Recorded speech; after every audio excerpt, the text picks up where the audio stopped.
Hello everyone, my name is Judy. Today we will begin this morning with the news.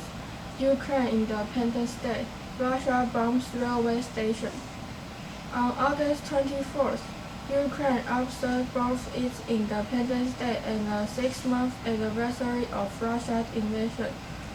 Kyiv authorities banned mass gathering in the capital for fear of missile attacks. The fear was not unwarranted because Russia launched a rocket attack on an eastern Ukrainian train station, killing at least 20 people. According to UN numbers, since the 24th of February 2022, one-third of Ukrainians have been forced from their homes.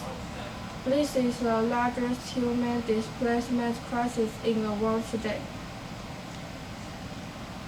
Although the war is still going on, the Ukrainian soccer league starts its new season on August 23rd. It starts with a poignant ceremony paying tribute to those fighting in the war with Russia.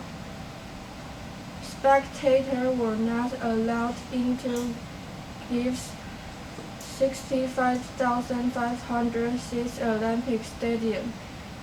The opening match saw two teams from the world tour east of the country, Shakhtar Donetsk and Metalist 1925, play out a 0-0 draw.